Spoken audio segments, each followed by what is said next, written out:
Along with a stellar performance by rookie quarterback Tyler Shough, it was the New Orleans Saints defense that dominated the Carolina Panthers. We got all that and a little bit of lagniappe for you on today's episode of Locked On Saints.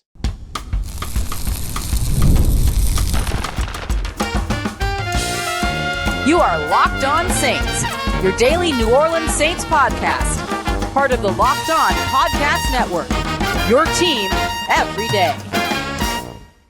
What is good, Who Dat Nation and Who Dat family? I am your host, your friend, Ross Jackson, New Orleans native, your New Orleans Saints expert and credentialed member of the media covering those New Orleans Saints as the Saints beat writer over at LouisianaSports.net. And on today's episode of Locked On Saints, Kellen Moore said he wants to use the bye week to self-scout. We'll break down what that means and how he has done that to great success in the past. We'll take a look as well at the unsung heroes of the New Orleans Saints win in Carolina, including a couple of stellar special teams performances, and we'll kick everything off with a fantastic performance by the New Orleans Saints defense, which dominated the Carolina Panthers, led by, of course, Demario Davis and Alontae Taylor. We're going to break all that down and more for you on today's episode of Locked On Saints. We appreciate you very much, whether it's your first time or your next time being here with us this time, making us your first listen, and being an everydayer here on the show, which is a proud part of the Locked On Podcast Network, your team every day. And thank you for making the Locked On Podcast Network the #1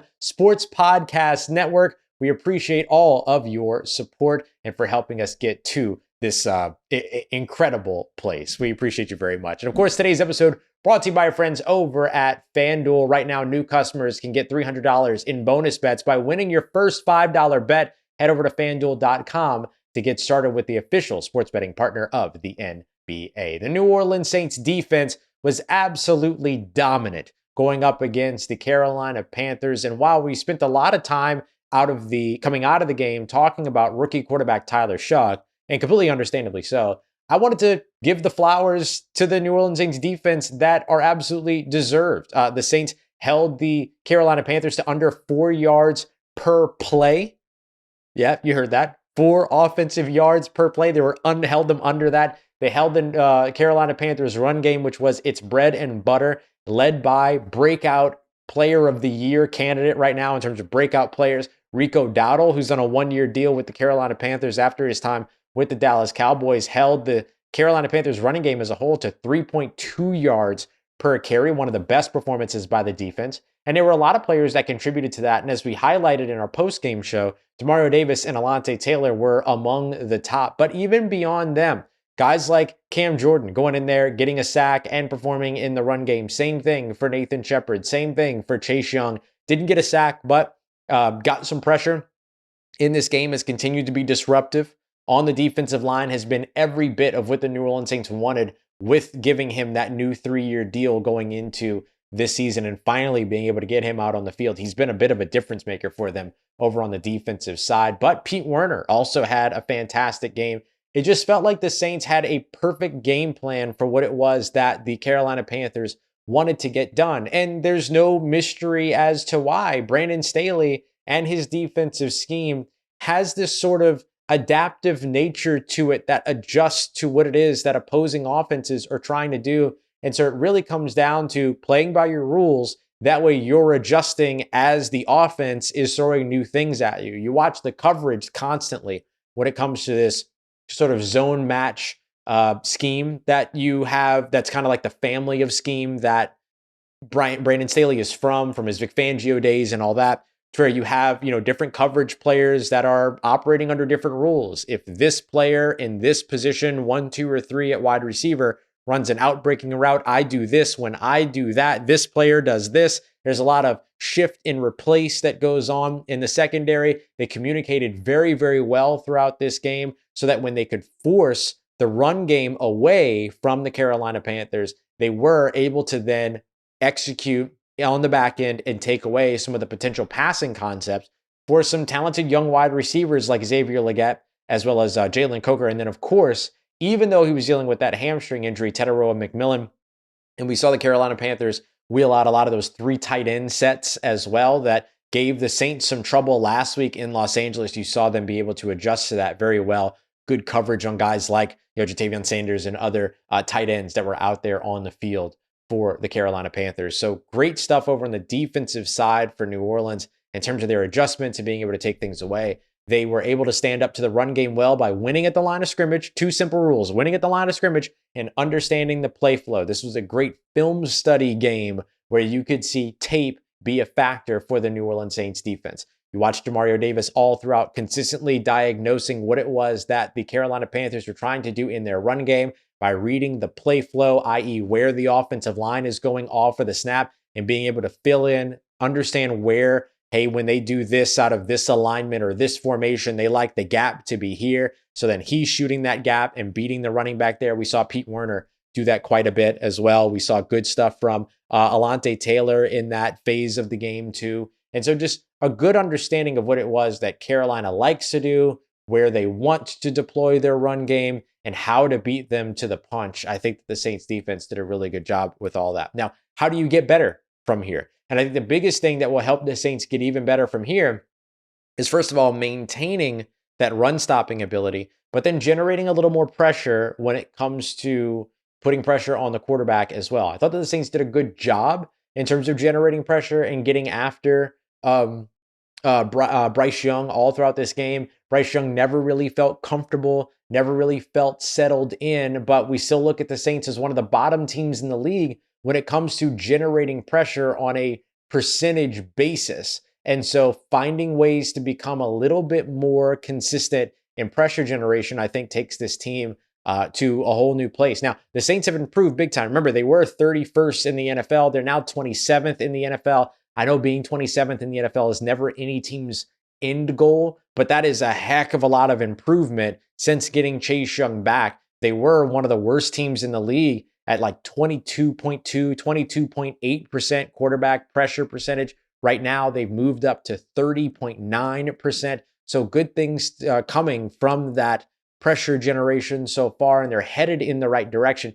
Just would like to see that train pick up a little bit more steam so that this Saints defense can keep improving, keep getting more comfortable. If the pass rush is there, it helps the coverage. If they're taking away the run game and then you're forcing them to throw the football, especially if you're also boosting on the offensive side your ability to score points, which Tyler Shough has shown at least a little bit of momentum towards, which, to be fair and say, then I think that there are some good things that can be there for the Saints defense as they continue to get maybe the pass rush a little bit better and a little bit more productive. I love the idea of also discussing how you improve this defense going into next year, as well as we start to take a look and watch the end of the season creep closer and closer and closer in a really unfortunate way as things are just starting to get exciting for New Orleans. But adding pieces like Arvell, Reese, or Caleb Downs out of Iowa State, the linebacker and safety, both very disruptive and can do a lot of different things. Being able to add a potential pass rusher like an R. Mason Thomas in the second round, or you start off with that in the first round with a Ruben Bain Jr. out of Miami. Lots of good ways for the Saints to build up and continue to invest in Brandon Staley's defense as the scheme begins to take hold and shows some promise on the field. So excellent stuff from the New Orleans Saints defense, which absolutely dominated Bryce Young and that Carolina Panthers offense. Up next, I want to take a look at some of the unsung heroes that contributed to this win, not just on defense, but we will start there, including some big bodies in the middle that made things very, very challenging for Carolina's run game. Let's get to that next as we continue on with today's episode of Locked On Saints, part of Locked On Podcast Network, your team every day. Today's episode of Locked On Saints is brought to you by friends over at Rippling. If you're a business owner, you know the truth, right? SaaS was promised to you to be something to make your work easier, but now the average company is buried under hundreds of apps that don't communicate with one another and have slowed down the work of your teams. That's not SaaS, that's sad, that's software as a disservice.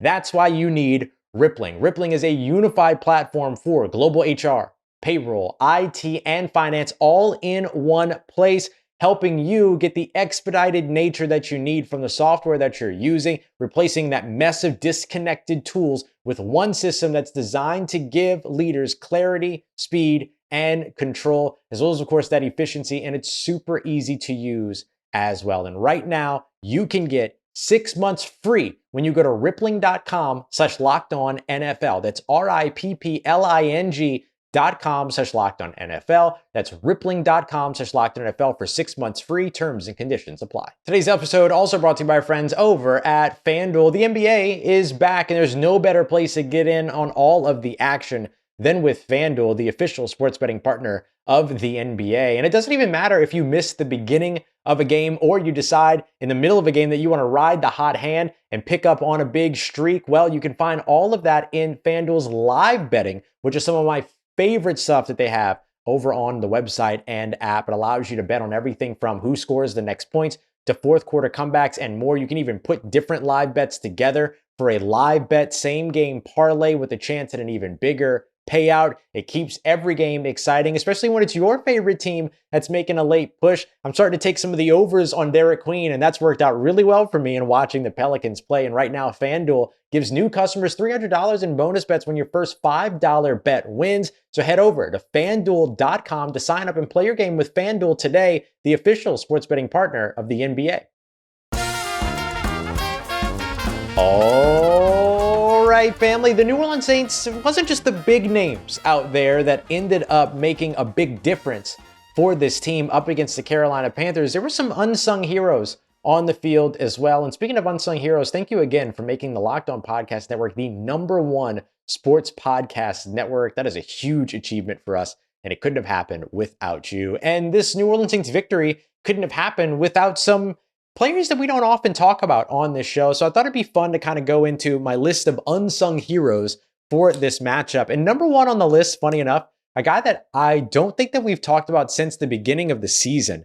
But when the Saints signed him, he was like an immediate assumption he was going to make the active roster, even though he was what we would call like a late free agency or a lower level signing in terms of like finances and things like that. But how about defensive tackle Jonathan Bullard?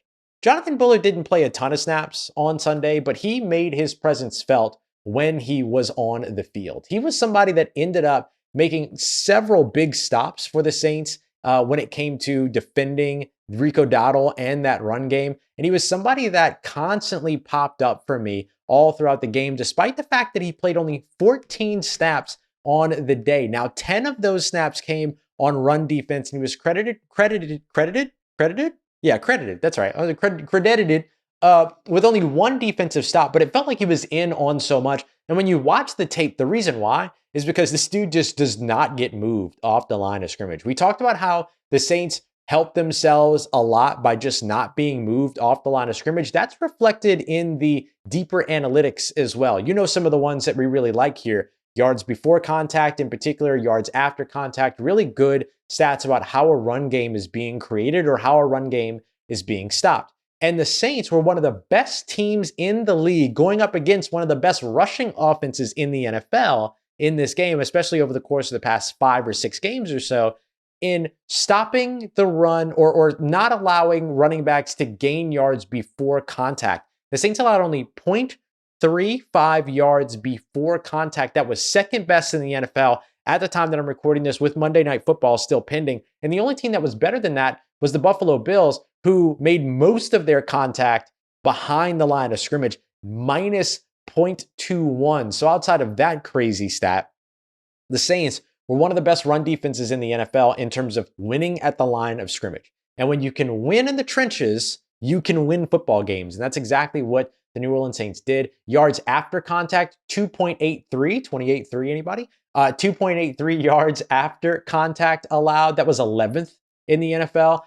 By the way, the Buffalo Bills, who had the best yards before contact, had one of the worst yards after contact games at 6.39 yards after contact. So not tackling was a big issue. Worst in the league when it came to yards after contact in week 10, you might ask. Well, that would be the Atlanta Falcons. 6.5 yards allowed after contact. Those guys cannot tackle. And so you're hoping that that will still be an issue for Atlanta after the Saints bye week as they host the Atlanta Falcons for week 12. So Jonathan Bullard gets a big shout out. I'll stay in the trenches real quick and name one other guy, Bryan Bresee. Bryan Bresee has been so much fun to watch this season because he's impacting the game in more ways than being a pass rusher. Now, he led the team last year with 7.5 sacks. He's not there in terms of this season when it comes to that in particular, but he is still having an impact on the season so far for New Orleans. This is a guy that has made a lot of plays in the backfield or made a lot of plays at the line of scrimmage. He was the guy that ended up kind of wrangling Rico Dowdle like by the neck and dragging him down with one arm. He has just been somebody so far this year that has made a lot of those big time plays in the run game. And that was a part of his game that was really criticized coming into the NFL. He's got 1.5 sacks on the season, but he has performed so well as a run defender. The Saints are very, very pleased with what they've seen from him. Brandon Staley, defensive coordinator, waxed philosophic about him at the podium on Thursday before the game as well. So all signs pointing to really good development by Bryan Bresee. He was one of the lowest graded Pro Football Focus grades, but I tend to take that with a grain of salt because it seems that there's always defensive tackles that have good performances that are at the bottom of PFF grades. I just don't think they've ever really figured out how to adequately grade those players. Offensive line and defensive line are not really their strength when it comes to overall grading, but the raw numbers peel out in favor of Bryan Bresee and his performance and most importantly, his development so far this season. So really, really good stuff that we've seen so far from Bryan Bresee. Another guy that I want to highlight over on the offensive side of the football is a lesser name, but a name that we've all been waiting to see more from. And that was Devaughn Vele. I know Devaughn Vele had 1 catch for 15 yards in this game, but if you watch the screen to Alvin Kamara that goes for 26 yards, you watch some of the breakaway run plays that the Saints ended up having throughout this game, and even some of the pass protection stuff or protection downfield after a receiver has already caught the ball. Devaughn Vele is getting his hands dirty every chance he gets. Blocking downfield. He was 25 yards downfield blocking for Alvin Kamara on the screen, for instance, on the screen pass, for instance. And so it's things like that that really set him apart from some of these other wideouts to where he can be on the field, but even if he's not targeted, he's got the capabilities and the physicality and the talent and the size to go out there and still be an impact player for the team in other ways. You're not going to get that from some of the smaller and more slender wide receivers around the league, but you can get that from your 6'5", 210 plus pound wide receiver. And so it was good to see him downfield getting that done for sure. Another guy that was rated very low or graded very low by Pro Football Focus in this one, but that I thought had some really good moments was Dillon Radunz. Dillon Radunz stepped back into the starting lineup. He has now started 4 games for the Saints. 3 of those games as a team, they have rushed over 100 yards. He helps them a lot when it comes to their run game. His ability to get to the second level, his ability to pull and be a lead blocker, his ability in the screen game, right? Not 25 yards downfield, but a few yards downfield. He was one of the lead blockers for Alvin Kamara on that screen before he cut back inside and then went up behind Cesar Ruiz and then ended up following up behind Devaughn Vele. But he was a big key for this game as well because he was one of 3 offensive linemen that were backup starting in this game that did a good enough job keeping Tyler Shough at least alive and, still under pressure, right? I mean, he still had to move around and navigate the pocket and everything like that, but kept pockets clean enough at least for him to be able to do that. So those are some of my unsung heroes. Isaiah Stallbird deserves to be on the list as well. Kool-Aid's not an unsung hero, but Jonas Sanker deserves to be on the list as well. Pete Werner is another guy that deserves to be on that list. And so there's a lot of these players that I think Foster Morrow. So this was really the most complete game we've seen by New Orleans in some time. I think even more complete than the 5 takeaway game up against the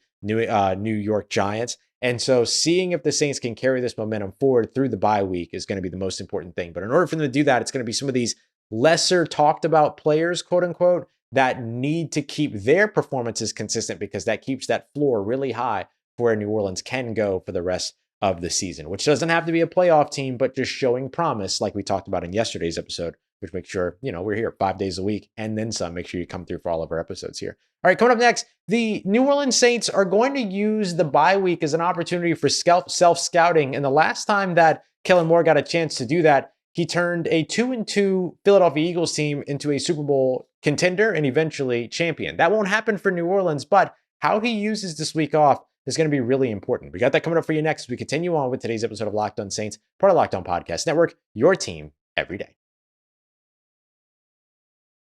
I'm Cody Rourke from Locked On Broncos, and this episode is brought to you by Peloton. Peloton is shaping the future of fitness with the brand new Peloton Cross-Training Tread Plus, powered by Peloton IQ. This is Peloton's most advanced equipment yet, giving you real-time guidance and endless ways to move, whether you're running, lifting, or you're cross-training with your favorite instructors like Alex Toussaint. It's training reimagined to make your workout more personal. Peloton is built for breakthroughs with features that help you plan, stay motivated, and hit peak performance. You can let yourself run, lift, flex, and go while Peloton handles all the rest. Plus, Peloton IQ provides real-time strength coaching, tracking your progress and suggesting weights that challenge you so you can get stronger. Plus, the new movement tracking camera, it counts your reps and corrects your form in real time, making sure every rep is safer and smarter.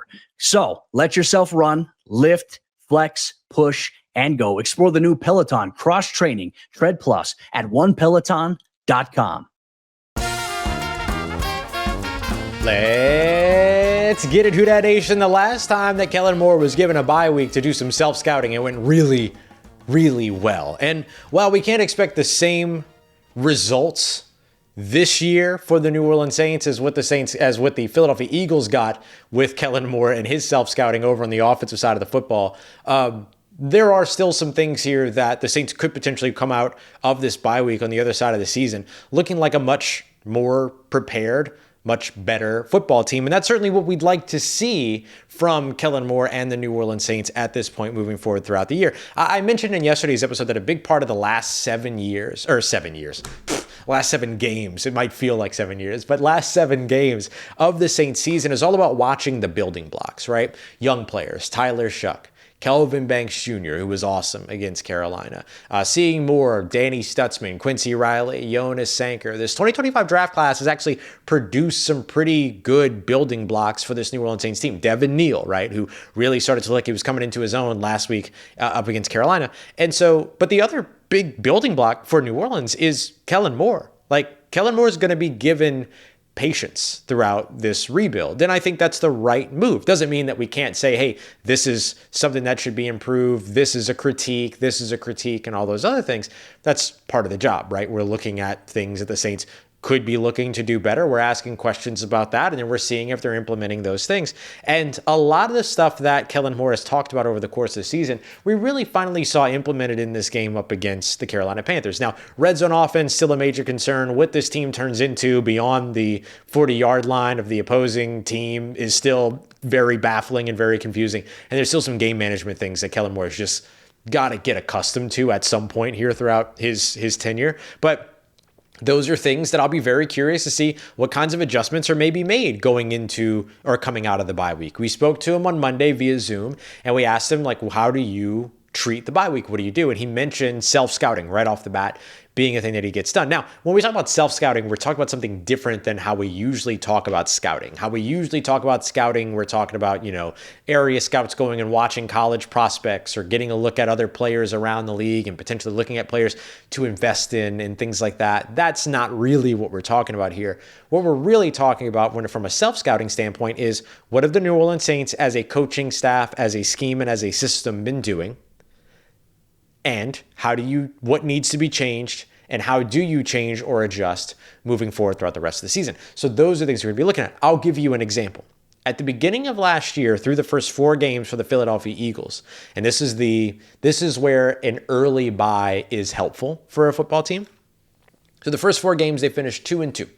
And a lot of what they were trying to do was run the offense through the air attack. You have A.J. Brown, you have Dallas Goedert, you have Devontae Smith, you have Jalen Hurts, and they were trying to do a lot of this stuff through the air. And then finally at the bye week, after players and everybody's kind of talked about it, Kellen Moore came in and said, you know what, let's build the offensive attack through the ground game and Saquon, as well as the ground game and Jalen Hurts. And then they turned into a Super Bowl contender and then eventually became a Super Bowl team. Now, we're not talking about the New Orleans Saints in the back half of the season turning into a playoff contender or a Super Bowl contender or even winning a Super Bowl. That's okay. That's not the expectation.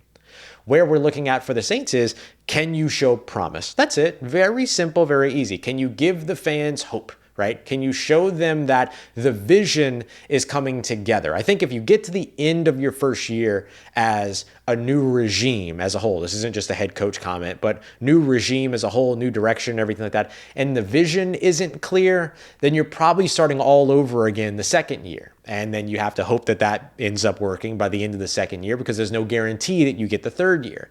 And so for Kellen Moore and this New Orleans Saints coaching staff, roster, team, however, schematic, looking at their philosophy, looking at their system, whatever it might be, finding a way to show promise and let everybody see the vision coming together at the end of the season, that to me is going to be very important. So finding out, okay, do the Saints get better in red zone after the bye week? Because they've changed their approach there and had the moment to stop and evaluate and make adjustments because of what the bye week presents them? Or do they still struggle there?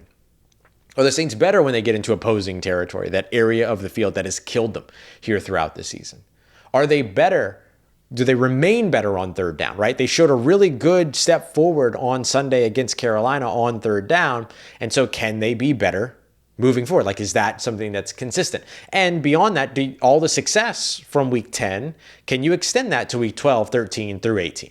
And so all of those question marks are going to be the ones that are going to be worth watching as the team returns at home up against Atlanta, looking to knock off the Atlanta Falcons on 2 Sundays from now. And so self-scouting is a really, really good thing. And it's tough to do it when you have the game plan and get started. But when you have the week off, real opportunity here for Kellen Moore and the New Orleans Saints coaching staff to take a good hard look at themselves, a good hard look at their offense, defense, and special teams, and make the adjustments necessary to bring some promise throughout the rest of this season. All right, time for a little bit of lanyap for you, something I'm going to start doing at the end of just about every episode. I did 2 3-round mock drafts, and I just want to know which one you like better. This is going to give me a pretty good early indication of the kinds of players that people are interested in and want to hear more about. And this is also going to give us a little bit of an opportunity to explore different scenarios within the draft, which I think is the smartest way to approach the draft. Not just one player at a time, but this player and this player, or this player and this player, what a first and second round pick, first, second, and third round pick can look like. So I did 2 3-round mock drafts for you, and I want to know your thoughts. In the first round at pick number 2 overall, now for these, I went with the idea that rolling forward with Tyler Shough in 2026 is the option, right? So that's the hypothetical that we played with. We'll play with a bunch of different things over the course of the next few weeks, but for right now, that's what I'm operating with. And so with one draft, I went with Ohio State linebacker Arvell Reese. I'm just telling you right now, get ready to hear his name a lot. He's probably the best player in this draft. He can cover, he can pass rush, he can run stop, he can drop into different zones, he can play man. There's so much that this guy can do, and is probably the best player in this draft. And if you're picking number 2 overall and don't need a quarterback, that is the player that you should go out and get. And so Arvell Reese to the New Orleans Saints at number 2 is where I went there, assuming that if the Tennessee Titans are holding on to the number 1 overall selection like they are right now, that they might trade out so that somebody can go up and get that first overall selection to grab the quarterback that they want, allowing the Saints to pick of the litter at number 2 if they were to stay there.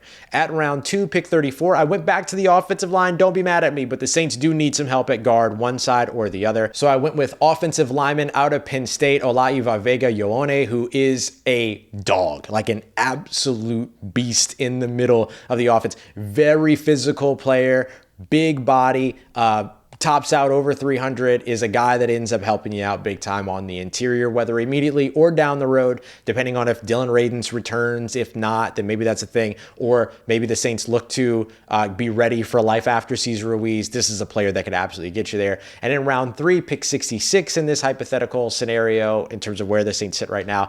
I wanted to get a pass catcher, but there's not a wide receiver that I really like after the second round.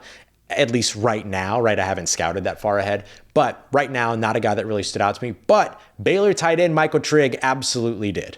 The 6'4", 240-pound tight end is an absolute athlete and pass catcher, and is super fun to watch on Saturdays. If you haven't gotten a chance to catch him out, definitely worth your time. All right, next mock draft that I did, round 1, pick 2 overall. Probably too early for this, but I did it anyway just to sake of the conversation. Safety, Caleb Downs, another one of the better players in this year's draft. I didn't go with Ruben Bain because it felt chalk, so I left that out of the scenario because I'm trying to get your opinions here, right? I want to know how you feel about not just the best players, but all of the different possibilities here. So I went with safety Caleb Downs, who could be a little bit of the Derwin James for Brandon Staley in his defense. Then you have wide receiver Elijah Surratt out of Indiana, who I went with here.